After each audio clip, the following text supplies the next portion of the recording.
ഈ വാഴക്കൃഷിയുള്ള വീട്ടിലൊക്കെ ഈ വാഴക്കൂമ്പ് തോരൻ നിർബന്ധമായിരിക്കും. മിക്ക ദിവസങ്ങളിലും ഇതൊക്കെ തന്നെയായിരിക്കും അല്ലേ? വാഴക്കൂമ്പും അതുപോലെ വാഴപ്പിണ്ടിയും. നമ്മളിവിടെ ഈ വാഴക്കൂമ്പിന് പറയുന്നത് എന്താ അറിയോ?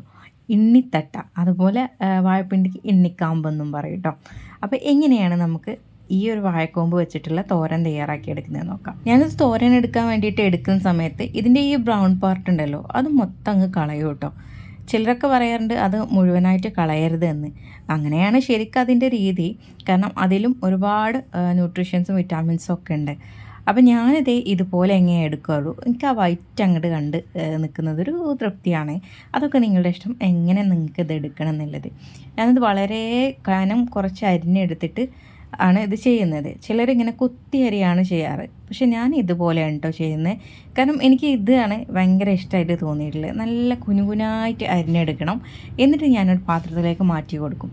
കുറച്ച് വെളിച്ചെണ്ണ ചേർത്തിട്ട് നന്നായിട്ട് തിരുമ്മി യോജിപ്പിക്കും കേട്ടോ. അതെന്തിനാ വെച്ചാൽ അതിനൊരു നൂലുണ്ടാവും, അതൊക്കെ വിട്ടു പോരാൻ വേണ്ടിയിട്ടാണ് നമ്മൾ ഇങ്ങനെ ചെയ്യുന്നത്.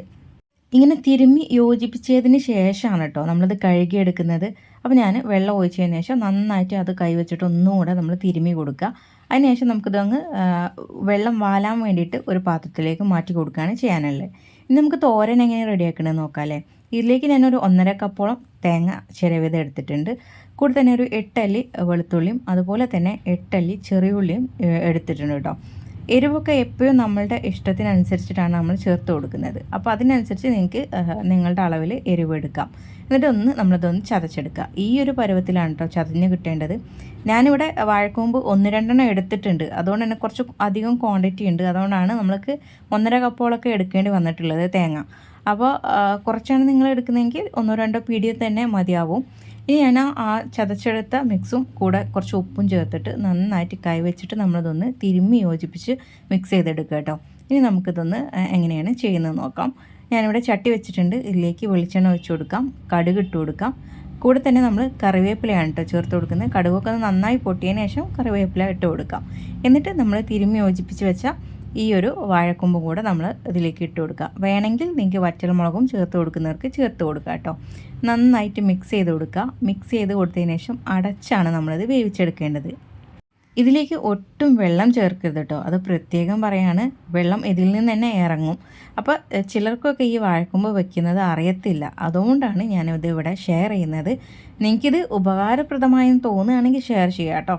അപ്പോൾ ഞാൻ പറഞ്ഞല്ലോ ഇതിൽ നിന്ന് വെള്ളം ഇറങ്ങുന്നു. അപ്പോൾ നിങ്ങൾ സൈഡിലൊക്കെ കണ്ടല്ലോ കുറച്ച് വെള്ളം ഇങ്ങനെ ഇറങ്ങി വന്നിട്ടുണ്ട്.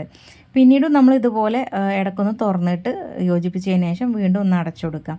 ഇങ്ങനെ കുറച്ച് നേരം അങ്ങനെ അടച്ചു കൊടുക്കുക കേട്ടോ. കുറേ നേരം ഇതിന് വേണ്ട. ഒരുപാട് നേരം ഇട്ട് വേവിച്ചാൽ ഇതിൻ്റെ ടേസ്റ്റ് അങ്ങ് പോവുകയാണ് ചെയ്യുന്നത്. അപ്പോൾ നമ്മൾ കുറച്ച് നേരമാണ് നമ്മളിത് വേവിച്ചെടുക്കുന്നത്. എന്നിട്ട് പിന്നീട് നമ്മൾ തുറന്നിട്ട് കുറച്ച് വെക്കണം കേട്ടോ. അതെന്തിനാണെന്ന് വെച്ചാൽ അതിലെ കംപ്ലീറ്റ് വെള്ളം ഒന്ന് പോയി കിട്ടാൻ വേണ്ടിയിട്ടാണ് തുറന്നിട്ടൂടെ വേവിച്ച് കൊടുക്കുന്നത്. ഇത്രയേ ഉള്ളൂ ശരിക്ക് ഈ ഒരു വാഴക്കൊമ്പ് ഉണ്ടാക്കാനുള്ള പണി. പക്ഷേ മിക്കവരും ഇത് വേണ്ടാന്ന് വെക്കുന്നത് എന്തിനാണെന്ന് എനിക്ക് മനസ്സിലാവുന്നില്ല. ചിലർക്കൊക്കെ അത് മടിയാണ് ഇത് ഉണ്ടാക്കാനായിട്ട്.